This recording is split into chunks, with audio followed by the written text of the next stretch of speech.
محمد سید الکونین والثقلین۔ مفسرین کرام نے ایک واقعہ ذکر کیا ہوا ہے حضور سیدنا موسیٰ علیہ نبینا علیہ السلام اور افلاطون کے بارے میں۔ آپ کو صفائے نفس کے بارے میں صرف اسی مسئلے پر آپ کو بتاتا ہوں۔ مشائخ نے ذکر کیا ہوا ہے کہ حضرت موسیٰ علیہ نبینا علیہ السلام اللہ رب العزت نے آپ کو افلاطون کی طرف بھیجا کہ افلاطون کو اپنی دین اور یہ دین جو اللہ رب العزت کی طرف سے ان کی دعوت دو، اور یہ آپ ان کو فرماؤ کہ میں اللہ کا نبی ہوں، مجھ پر ایمان لے آؤ۔ اب میں آپ کو افلاطون کے صفائے نفسی کے بارے میں بتا رہا ہوں۔ تو جب موسیٰ علیہ نبی علیہ السلام نے ارادہ فرمایا کہ میں افلاطون کے پاس جانا چاہتا ہوں، تو افلاطون نے دور بیٹھے ہوئے اپنے لوگوں کو یہ کہا کہ آج یہاں پر کوئی اللہ کا نبی آنے والا ہے۔ تو اپنی شاگردوں نے پوچھا کہ آپ کو کیسے پتا کہ اللہ کا ایک نبی؟ تو افلاطون نے کہا کہ جب اللہ کا نبی کسی علاقے میں جاتے ہیں تو اللہ کے نبی کی آمد کی وجہ سے سارے بیل بوٹے، سارے پتھر، یہ سارے مٹی کے ڈلے یہ اللہ کی حمد و ثنا کرتے ہیں۔ آج انسانوں نے اللہ کا حمد و ثنا شروع کیا ہوا ہے۔ اب آپ یاد رکھیں کہ افلاطون ابھی ایمان نہیں لے کے آئے تھے، افلاطون مومن نہیں تھے، لیکن انہوں نے اپنی صفائی نفسی کی وجہ سے، لطافت نفسی کی وجہ سے اس کو جان لیا کہ یہ سارے حجر اور یہ مدر اور یہ ساری چیزیں اللہ کے حمد و ثنا میں لگے ہوئے ہیں۔ ویسے بھی وہ حمد و ثنا تو کرتے ہیں وہ چیزیں اللہ رب العزت کی، لیکن جب اللہ کے کوئی نبی وہاں پر جاتے، آپ کو حضور کا معجزہ تو یاد ہوگا، حضور کسی بھی درخت پر یا پتھر پر سے گزر جاتے تو وہ پتھر اور درخت آپ پر سلام کرتے اور اللہ کی تسبیح اور حمد بیان کرتے ہوتے۔ افلاطون نے یہ جان لیا کہ موسیٰ علیہ نبینا علیہ السلام ہمارے علاقے میں آنے والے ہیں، اللہ کا ایک نبی آنے والے ہیں۔ حتیٰ کہ موسیٰ علیہ نبینا علیہ السلام افلاطون کے پاس پہنچے تو افلاطون کو دعوت دی، اور دیکھیں افلاطون باوجود اس کی کہ ان کو یہ معلوم بھی تھا کہ یہ اللہ کا نبی ہے، تو تب جا کے انہوں نے معجزہ طلب کیا۔ میں آپ کو کبھی انشاءاللہ اس ٹاپک پہ بھی بولوں گا کہ جو معجزہ اور کرامت طلب کرتے ہیں، معجزہ نبی سے طلب کرتے ہیں یا کرامت کسی ولی سے طلب کرتے ہیں، وہ دونوں ان کے انعامات سے محروم ہوتے ہیں۔ جتنے بھی صحابہ کرام آئے ہیں نا، صحابہ کرام میں سے کسی صحابہ نے، کسی بھی اصحابی نے حضور سے معجزہ طلب نہیں کیا، اور معجزہ طلب کرنے والے ابو جہل و ابو لہب نے بھی حضور سے معجزہ طلب کیا، وہ کبھی مشرف بہ ایمان نہیں ہوئے۔ تو بدبختی تھی افلاطون کہ افلاطون نے معجزہ طلب کر لیا، کہا ٹھیک ہے اگر آپ اللہ کے نبی ہو تو پھر آپ بتائیں، کوئی معجزہ دکھائیں۔ تو حضرت موسیٰ علیہ نبینا علیہ السلام نے اللہ کی بارگاہ میں دعا کی، پروردگار میں کیا معجزہ دکھاؤں، کیونکہ نبی کو جو معجزہ ملتا ہے وہ بھی رب ہی کی طرف سے عطا ہوتی ہے، اللہ کی اذن سے ہوتا ہے۔ تو اللہ کریم نے فرمایا کہ موسیٰ اس زمین کی قوت، اگانے والی قوت، جو زمین میں ہم بیج بوتے ہیں اور وہ اگ جاتا ہے اور اس میں سے ہمیں پھل مل جاتے ہیں، وہ سارا ایک قوت ہوتا ہے جو زمین میں ہوتا ہے۔ اللہ کریم نے فرمایا اس زمین کی قوت آپ کی دسترس میں ہے، آپ حکم فرما دیں ان کو، زمین کو، اور زمین اپنی ساری قوت کو اس محدود جگہ میں اکٹھا کر لیں، اگانے والا قوت، اور یہاں پر ایک کھجور کی گٹھلی لگائیں، وہ کھجور کی درخت بنے گی، کیونکہ قوت سارا یہاں پر جمع ہے، تو وہ ایک منٹ میں وہ کھجور کی گٹھلی درخت بن جائے گی، اور اس میں سے پھل آئیں گے اور پک جائیں گے، اور آپ اتار کے آپ بھی کھائیں اور افلاطون کو بھی کھائیں۔ تو سیدنا موسیٰ علیہ نبینا علیہ السلام نے زمین کو حکم دیا کہ زمین اللہ کی اذن سے اپنی ساری قوت کو اس محدود علاقے جمع کر لے۔ تو زمین نے اپنی اگانے والی ساری قوت کو اس محدود علاقے میں جمع کی، اور پھر حضرت موسیٰ علیہ نبینا علیہ السلام نے ایک گٹھلی لے کے اس میں وہ گٹھلی رکھی، اور گٹھلی کو وہاں پر رکھنے کے بعد فوراً وہ درخت بنی، کھجور کی درخت، اور اس میں پھل لگے، کھجور لگے اس میں، وہ پھک گئے، اور اتار کے خود بھی کھائے اور افلاطون کو بھی کھلائے۔ کہا یہ معجزہ۔ اب افلاطون کی بھی صفائے نفسی کو بھی دیکھ لیں۔ میں نے کہا ایک تزکیہ ہوتا ہے، ایک تصفیہ ہوتا ہے، اب اس کی تصفیہ کو دیکھیں، صفائے نفسی کی۔ افلاطون جب متوجہ ہوا نا، اس نے یہ دیکھا کہ زمین نے اپنی ساری قوت، اگانے والی قوت یہاں پر جمع کی ہے، تو اس نے کہا یہ تو کوئی مشکل کام نہیں ہے، میں بھی یہ کر سکتا ہوں۔ اس نے وہی گٹھلی جو اس نے کھجور کی کھائی ہوئی تھی، وہ گٹلی اپنی منہ سے نکالی اور ادھر ہی جہاں موسیٰ علیہ نبی علیہ السلام نے زمین کو حکم دیا تھا کہ اپنی قوت کو اکٹھا کر لے، وہیں پر اس نے بھی گٹلی لگائی اور وہ بھی درخت بنی۔ درخت بننے کے بعد اس میں پھل لگے۔ فرق یہ ہوا کہ وہاں پل پھک گئے تھے موسیٰ علیہ نبی علیہ السلام کے، اور یہاں پر پل کچے رہ گئے تھے۔ تو موسیٰ علیہ نبی علیہ السلام نے اللہ رب العزت کی بارگاہ میں دعا کی، پروردگارا یہ کیا ماجرا ہے؟ جو معجزہ میں نے دیکھا ہے ویسے ہی تقریباً معجزہ یا کرامت سمجھ لے یا استدراج سمجھ لے، وہ تو افلاطون نے بھی دکھایا۔ تو رب کائنات نے فرمایا موسیٰ، جب آپ نے زمین کو حکم دیا کہ اپنی ساری قوت، اگانے والی قوت یہاں پر جمع کر لے، تو زمین نے جمع کر لیا، افلاطون کا نظر اس پر پڑ گیا۔ ابھی آپ نے دوبارہ تو نہیں کہا تھا زمین کو کہ اپنی قوت کو منتشر کر دیں، تو جب آپ نے نہیں کہا منتشر کر لے تو قوت تو سارا موجود تھا۔ تو وہیں پر انہوں نے بھی گٹلی لگائی، تو اس نے، ہاں فرق یہ ہوا کہ معجزے اور استدراج میں فرق یہ ہوا کہ آپ کی کھجور پک گئی ہے، پھل پکا ہوا ہے، اور ان کی کھجور اور پھل جو ہے وہ کچے رہ گئے ہیں۔ تو افلاطون نے کہا کہ نحن قوم مہتدون لا نحتاج الی الہادین، کہا ہم ہدایت پانے والے لوگ ہیں، ہم ہدایت پر لوگ ہیں، اور اب جو ہے وہ کسی ہادی کی ہمیں ضرورت نہیں ہے، تو محروم رہ گئے وہاں سے۔ میں اس مسئلے کو آپ کو اسی لیے بتا رہا تھا کہ یہاں پر ایک تصفیہ نفس تھا،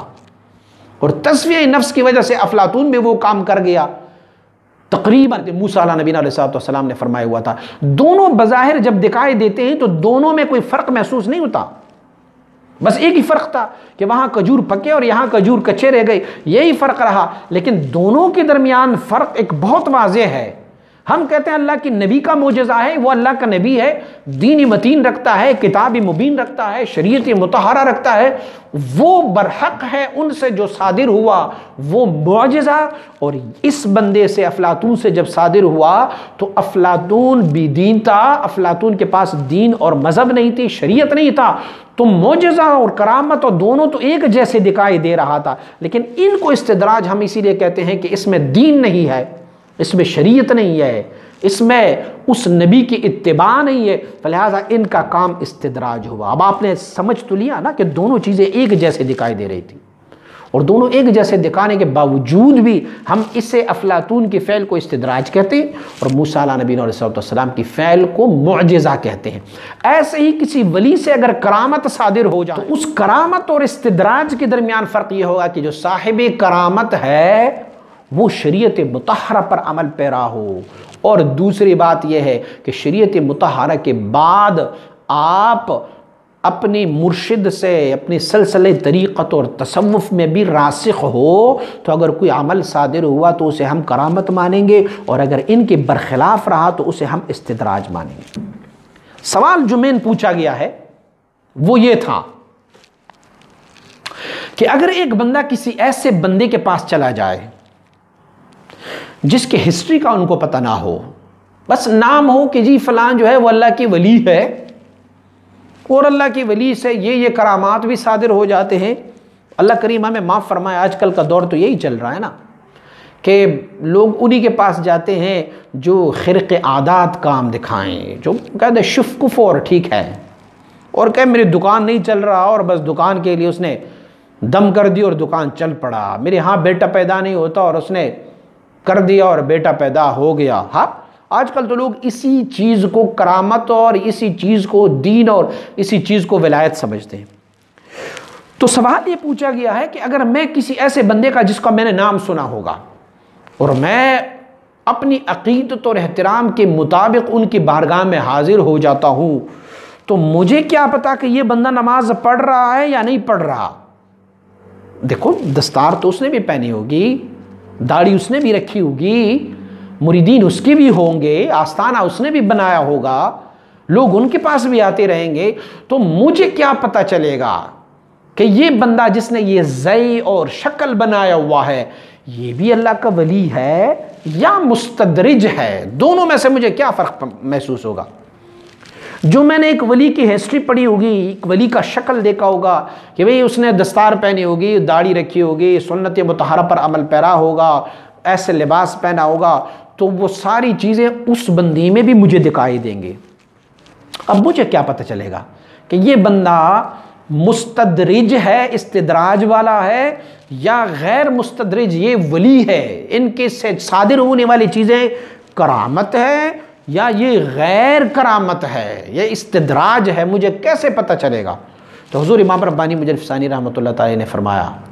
فرماتے اللہ کی ولیوں کی علامت یہ ہے کہ اگر دلی خود را در صحبتی او بحق سبحانہ و تعالی جمع خواہد یافت دانست کے آن ولی صاحب کرامات است۔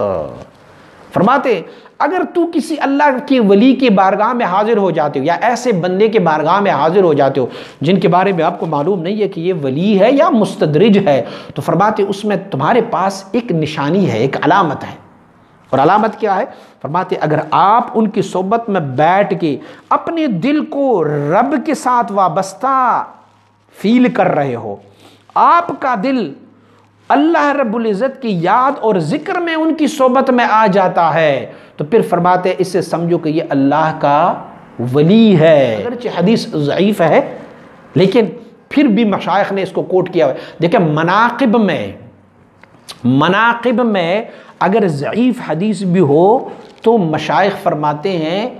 اہل علم فرماتے ہیں کہ مناقب میں ضعیف حدیث بھی صحیح ہی کے زمرے میں ہوتے ہیں۔ تو یہ مناقب کی حدیث ہے، یعنی منقبت اور تعریف کی حدیث ہے۔ حدیث میں ہے فرماتے اپنے دل سے فتوا لو اگرچہ تمہیں ساری جہان کی مفتی ہی فتوا دے۔ اب بھئی ہر بندہ اٹھ کے اپنے دل سے فتوا لیتا جائے گا؟ عوام کل انعام بھی اٹھ کے اپنے دل سے فتوا لیتے جائیں گے؟ نہیں، حضور نے ان لوگوں کی طرف اشارہ فرمایا جن کا دل اللہ کی ذکر اور یاد پر مطمئن ہوتا ہے۔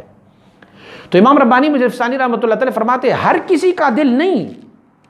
فرماتے ہیں یہ اہل اللہ کی جو اللہ کی طلب میں جانے والے لوگ ہیں ان کا دل جب ان کی صحبت میں اللہ کی ذکر پر مطمئن اور اطمینان ہو جاتا ہے اور وہ جمعیت باطنی اسے حاصل ہو جاتا ہے تو پھر یہ سمجھ لے کہ یہ اللہ کی ولی ہے۔ ایک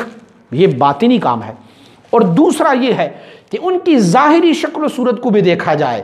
ظاہر میں بھی کوئی شریعت غراء محمدی سے کوئی بیر تو نہیں رکھتا، ان سے کوئی مخالف تو نہیں ہے۔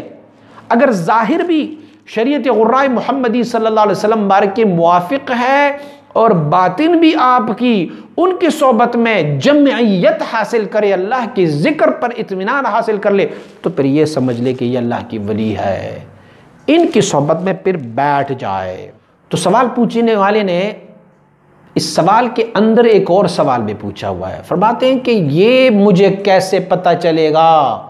یہ تو خفا ہے، خفیہ ہے، مجھے کیسے پتہ چلے گا کہ میرا دل اللہ کے ذکر پر مطمئن ہوا ہے تو یہ ولی ہے یا نہیں ہے؟ کیونکہ ہر بندہ اپنی خیال کے مطابق سوچتا ہے نا۔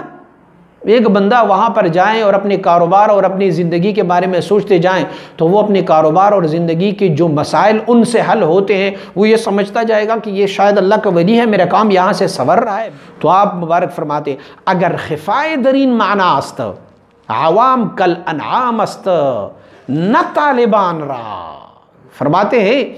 کہ اگر اس بارے میں ہمیں کوئی خفا ہے، ہمیں کوئی ڈاؤٹ ہے، شک ہے کہ بھئی کیسے میرا دل اللہ کے ذکر پر وہاں پر مطمئن ہو جاتا ہے، فرماتے ہیں یہ ان لوگوں کے لیے ہے جو بالکل عوام ہوتے ہیں، اور وہ عوام کل انعام جیسے چوپائے ہوتے ہیں۔ اب چوپائے کو آپ گھاس دیں تو وہ گھاس کھا کے خوش ہو جاتا ہے، ان کو پانی پلائیں پانی سے خوش ہو جاتا ہے، ان کو خوراک مل گیا تو ٹھیک ہے، وہ خوش ہو گئے۔ فرماتے ہیں طالبان حق جو ہوتے ہیں،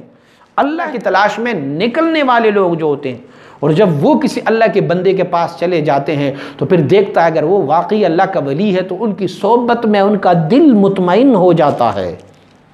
اللہ کی ذکر پر اطمینان مل جاتا ہے، ان کی صحبت میں اسے جمعیت مل جاتی ہے۔ گویا سادہ سے معنی میں آپ کو بتاؤں کہ ان کی صحبت میں بیٹھ کے اسے دنیا یاد نہ آئے بلکہ اسے آخرت یاد آئے، ان کی صحبت میں بیٹھ کے انہیں دنیاوی امور سے قطع ہو جائیں اور وہ رب اور رب کی رسول صلی اللہ علیہ وسلم سے محبت اور آپ سے عقیدت ان کے دل میں زیادہ ہو جائیں۔ وہاں پر جا کے اللہ کی ولی کی علامت یہ دیکھ لیں کہ ان کو دیکھنے سے اذا رؤوا ذکر اللہ، جب انہیں دیکھا جاتا ہے تو رب یاد آ جاتا ہے۔ حضور فرماتے ہیں کہ کہ اللہ کی ولی کی علامت کیا ہے؟ خیارکم اذا رؤوا ذکر اللہ، آپ میں سے اللہ کی برگزیدہ بندے وہ ہے جس کے چہرے پر نظر پڑتے ہیں تو تجھے اپنا رب یاد آ جاتا۔ ہاں، ان کی صحبت میں تجھے اللہ یاد آئے، ان کی لینڈ کروزر، ان کی پراڈو، ان کی گن مین، ان کی بینک بیلنس، یہ چیزیں تمہیں یاد نہ آئے، اس کے چمتکار تجھے یاد نہ آئے، تمہیں ان کی چہرے کو دیکھ کے اللہ یاد آ جائے، تو آپ فرماتے دونوں میں فرق یہ ہے۔ اور اگر آپ کسی مستدرج کے پاس جائیں گے تو مستدرج کی علامت یہ ہے کہ وہاں پر تمہارے دل کو وہ اطمینان اور جمعیت نہیں ملے گی، کیونکہ وہاں تو رب کی ذکر نہیں ہے۔ بظاہر تو وہ اللہ کا ذکر کرتے ہوں گے، اجتماع بھی کرتے ہوں گے، لیکن ان کا ذکر کیسے مقبول ہوگا جب وہ فرائض کو چھوڑ رہے ہیں؟ ان کا ذکر کیسے مقبول ہوگا جب وہ حضور کی اتباع میں نہیں آتے؟ ان کا ذکر کیسے مقبول ہوگا جب ان کی شریعت میں فطور ہے؟ اور فرماتے ہیں کہ اگر یہ چیزیں مخفی ہے تو عوام کل انعام پر ہے، اور جو اللہ کی طلب میں نکلتے ہیں تو وہ پھر جب کسی کامل مکمل کی بارگاہ میں پہنچ جاتے ہیں تو اسے معلوم ہوتا ہے کہ یہ اللہ کی ولی ہے اور یہ غیر ولی ہے، کیونکہ ان کے صحبت میں دل کی جمعیت مل جاتی ہے، اور دوسری کی صحبت میں، مستدرج کی صحبت میں دل کی اطمینان نہیں ملتی۔ اور فرماتے ہیں کہ یہ چیزیں اللہ کی ولی کی علامات ہے۔ بس اسی طرح اگر آپ یہ فرق محسوس کرنا چاہتے ہیں کہ کرامت والا کون سا بندہ ہے اور استدراج والا کون سا بندہ ہے، تو ان کی محفل اور صحبت میں جائیں، وہاں بیٹھ جائیں۔ آپ نے اسے دیکھا کہ وہ اللہ کے ذکر پر مشغول ہے، شریعت مطہرہ پر عمل پیرا ہے، حضور سید عالم صلی اللہ علیہ وسلم کے لائے ہوئے دین متین پر سر سے لے کے پاؤں تک ظاہراً اور باطناً وہ عمل پیرا ہے، اور ان کی صحبت میں بیٹھ کے آپ کو جمعیت باطن اور جمعیت قلبی مل جاتا ہے، آپ کا دل سکون میں آ جاتا ہے، ان کی چہرے کو دیکھ کے آپ کو اللہ یاد آ جاتا ہے، تو پھر وہ اللہ کا ولی ہے۔ ان کی صحبت میں رہو، ان سے مستفید ہو جاؤ، ان سے صادر ہونے والی چیزیں کرامت ہوں گی۔ اور اگر یہ ان کی بالکل برخلاف ہے، ان کی دین میں فطور ہو، شریعت میں فطور ہو، یا ان کی عمل میں فطور ہو، یا ان کی طریقت میں فطور ہو، یا وہ تو نماز ہی نہیں پڑھ رہے ہوں گے، روزے نہیں رکھ رہے ہوں گے، فرائض بجا نہیں لا رہے ہوں گے، اور ان سے پھر بھی کوئی ایسی چیز صادر ہو جائیں گی، اور آپ ان کی صحبت میں بیٹھے رہو گے اور آپ کا دل اللہ کے ذکر پر مطمئن نہ ہو، آپ کو جمعیت باطنی نہ ملتا ہو، تو یہ بندہ مستدرج تو ہو سکتا ہے، ولی نہیں ہو سکتا۔